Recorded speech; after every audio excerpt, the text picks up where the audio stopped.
All right, in this video, I wanted to do a quick overview of some compositing techniques to kind of render out 3D objects with alpha channels or object buffers to composite them in a program like After Effects or Photoshop as you need to. I'm going to start with a logo. This is the university that I teach at. I'm going to use this as my base, and I'm going to make this 3D and then just look at how I could export this out. So I'm just going to keep things a little bit simple, more simple. What I'm going to do is just take this one element from the logo and use that. So I've saved this file out as just as the logo. Just took that one element. I'm going to bring it into Cinema 4D. I'm going to hit Merge Objects. I can drag this directly in or do it this way. Import that element just using the default. Let's create a vector object. Okay, and you can see that that came in, it registered the fill, and it created a 3D extrude from that. If you go to the object tab, you can, make it thicker if you need to. Maybe we will do it a little bit thicker. You could fill it the caps a little bit. So maybe you want a little bit of a curve. That might be a little bit too much, but I think it's nice to have a tiny bit. Whoops. The reason it's black right now, so we want to make a new material for that. Let's go into the color channel, and we can do something like grabbing this color, the hex code, copy and paste that. We'll go to the hex code mode. There's different modes here for color, but hex code is this one. We can just copy and paste that in there. That should be okay. That gives us this green color. Click and drag and put it on top, and we have this one element. So this is a start. Let's start with something really simple. Let's say I just wanted this asset, and I wanted, I was making a style frame or something, and I wanted this 3D element. I wanted it rendered out. Like I think this is just default lighting. To be honest with you, yep, it's just default lighting, but let's just keep it really simple. How do we get this with an alpha channel or just like, with no background? We're gonna go into our render settings. Command B is the shortcut. Basically, you kind of set up, what size you want it to be. If we're doing HD, we want to do 1920 by 1080. You could make it bigger if you want to. We only need one frame right now, but if you were making an animation, you could do all the frames. And since it's a single frame, or even if it was an animation, it's actually a good practice to export out as single frames. In case there's an error when you're exporting, then you can replace or re-render individual frames. If it's something simple like a compressed video you're making, and it's pretty easy for Instagram or something, you could use the MP4. But if it's a longer video, if there's an error, you risk kind of having the whole file be corrupted if one of the frames doesn't render correctly. So we can do PNG or TIFF. I think PNG is okay. Let me save this out.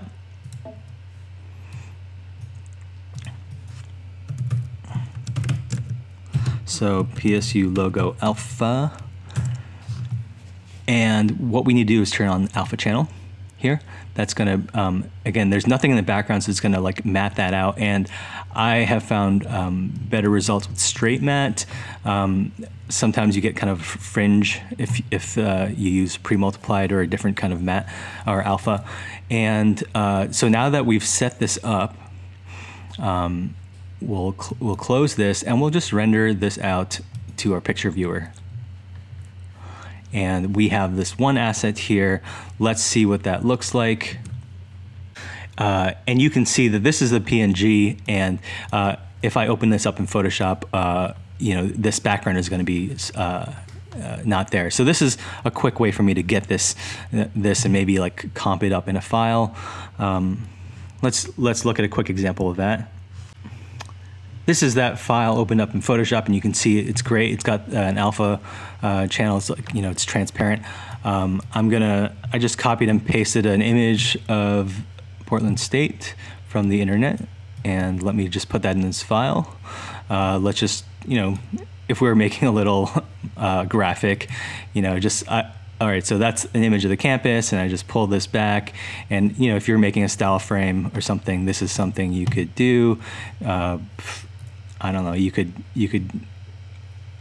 color this and light this as you wanted to. Maybe we put a little bit of blur on the background. You know, just trying to execute maybe like a quick style frame, and maybe you want to mess around with some,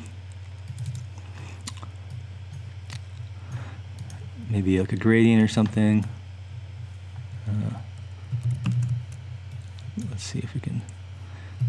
Again, we can dial that in, and you could even paint light or composite on this. So this is just one example of what you could do with an alpha channel and exporting from Cinema 4D. All right, so let's take this a little bit further. Let's do an animated version of this and export that out and start to composite with that.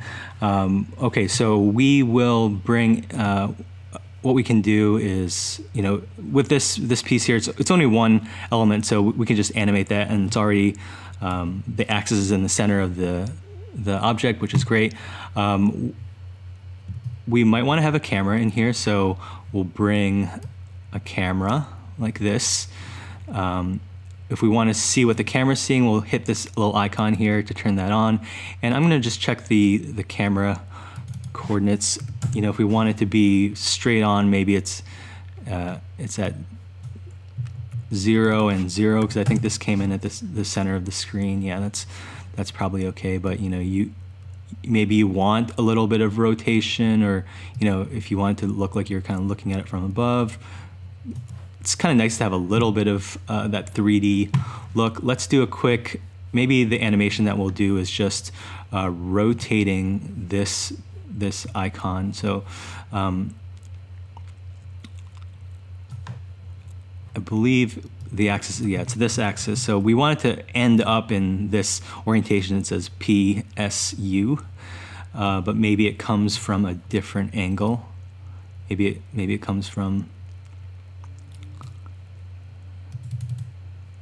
Maybe it comes like from something like this. It starts off a little bit rotated, and it just does that. We could even do something. Maybe we'll scale it up as well, so we can. Maybe it scales up from nothing. So let's say 0, 0. So you can see what that looks like. And I think that looks okay. If you want to look at the easing and stuff, you can play around with this. So maybe if you want this, let's look at the rotation. If you want the rotation to start, or let's see, this is the speed. Maybe we want it to kind of go a little bit slower at the end, and we can move these around. But I think that, you know, that will be okay. Maybe that was a little bit too much. Again, you could sit here and tweak this for a while. I just want to get going and show this technique, so I'm not going to dwell on it too much. I think that's fine for our purposes. Okay, so right now the project is set to 90 frames. We could always do more. I'm going to go back into the render settings, Command B, and now, like I said, instead of doing one frame, we could do all frames. You could make this longer if you had, like, 300 frames, or whatever it is. Usually it's going to be around 30 seconds per frame, or 30 frames per second. So this animation will be about 3 seconds. Okay. And what we'll do is all frames. Again, I want to save it as a PNG. We'll do a sequence. The alpha channel, straight alpha, is good. I probably want to create my own folder for this.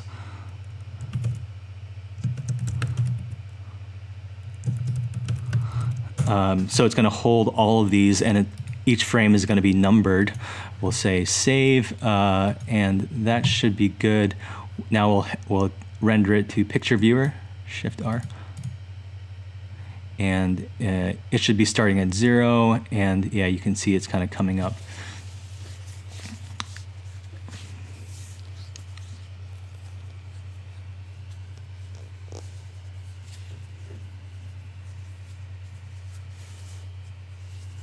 So it's going to take some time to render, but after this is done, I'm going to import this into After Effects and show how to make a sequence of it, and start to animate and composite with it. All right, so this sequence has finished rendering, and this is I can do a preview of that within the picture viewer, and that's what that looks like. I'm going to switch over to Adobe After Effects. So what I want to do is import that sequence that I just created. Again, one of the benefits of doing this sequence versus a MP4 is that you have the transparency, and then also if you had an error while you're rendering, you could just render out that frame that didn't work right. So I'm going to select them all, and I'm going to say create a PNG sequence, and that's going to force, you can see that these are numbered with a frame number, which is really important. So that is going to let us just bring this in as a sequence. We can now I export this out as 1920 by 1080, which is HD, so I'm just going to do a new comp from the selection, and so you can see what that comp looks like. If I go to press play, you'll see that that's there. This white background is just the composition setting background. That's my 3D animation that I brought in, and if I wanted to do something like bring in an image or video, for example, I have that drone shot, the campus shot. I could bring that in, and again, this could be a video too, or maybe maybe I could do some simple animation on this. Maybe I'm just like scaling in. So maybe we'll start at 100 for the scale, and then we'll go up to 130, something like that.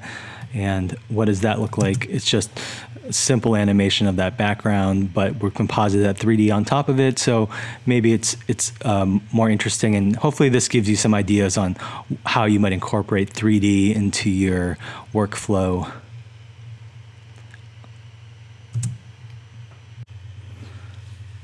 I just want to wrap up this tutorial with a few more notes about lighting this. The process is going to be the same, exporting this out. I'm just going to take the original file I had and make some modifications. I'm going to go back into my material manager and I'm just going to change this material. I'm going to make this more reflective, similar to what I've done in a previous video. I'm going to get that reflection by adding a Beckman layer and hopefully getting more on that. Again, we did this with default lighting, but I want to actually turn that default lighting off and say that maybe you have a different technique for doing it. I'm going to just try it with some lights. What does that look like? Right now I'm in the camera view, but if I want to just get out of the camera view and get into this edit mode, I can kind of switch that out. That's kind of helpful sometimes. So let's say I just wanted to bring this light in. I'm going to hit Command R right now, and you can see this light, it's not the default light. It has, I can see a little bit more highlights on the edges, so maybe that is a little bit nicer. As you play with the reflectance, you could have more on it. I think also you catch more of the lighting along edges that are curved, so this might even be something where you go into the caps a little bit and maybe we just bump that up a tiny bit more, but then you start to see some of that lighting, and maybe that starts to look a little bit nicer. Again, I think I only have one light in here. Let's see, I think I'm not casting shadows, so that might also be something I could do to get, again, if this fits the look of your project. So a little bit hard to see the shadows because it's a black background, but this to me is starting to get a little bit nicer in the overall look, maybe more metallic. And again, if the same process, just export this out, PNG sequence, put it in a new folder maybe, and you could do it from there and bring it into After Effects. I'm not going to do it all over again. Same process. All right, so another lighting technique I covered, let's actually take this light off, or we can just turn it off, and was using a physical sky. So we could bring the physical sky in here, and maybe we'll just load a sky preset.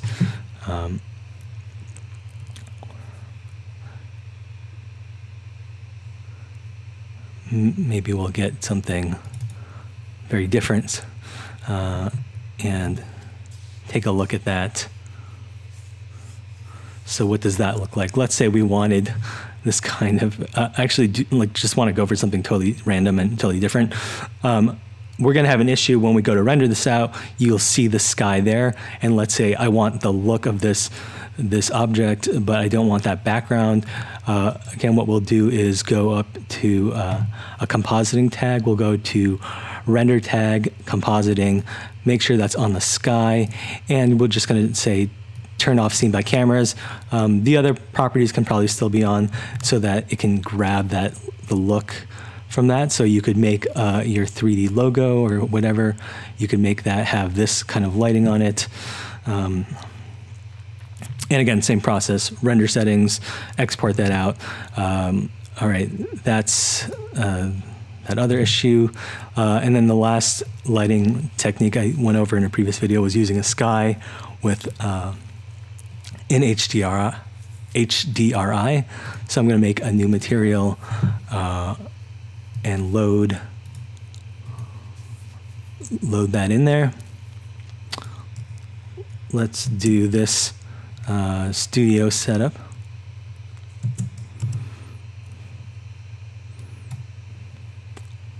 We'll bring that in. Should be able to just click and drag. So we've turned the sky and the other light off. That's the physical sky. This is a sky object, and again, maybe this. So this is more of a, like it's catching more of the background, the dark background of the studio, and it's, maybe we want this kind of more metallic look. Again, if we want to move the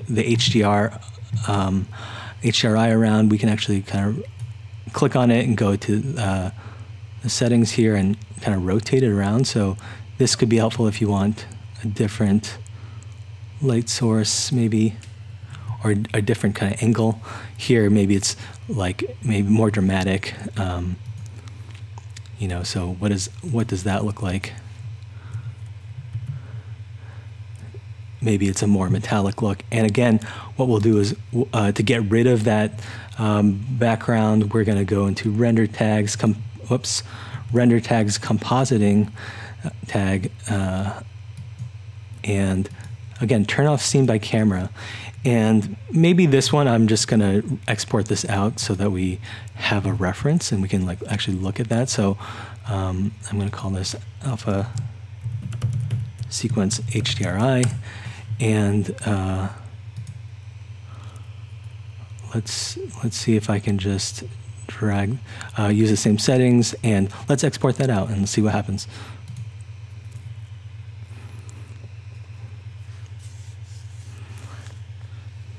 Again, I'm going to cut to the chase, but you can see that I'm just getting that black background. I'm not getting that image there, and this should give me that alpha channel so I can composite with it in After Effects. All right, so this render just finished, and I'm just going to play it so you can kind of see what that looks like. And again, we're using that HDRI to, give it some of the lighting and the in this reflectance channel. This works better on things that are reflective. The physical lighting or other lights will work better if you want trying to cast shadows or trying to against something that isn't as reflective. But I think this gives it kind of a nice look. And this is that sequence that came out, and you can tell. I'm just previewing this in Finder, but it's got a alpha channel background, so this could be comped onto any background. So it should be easy to use.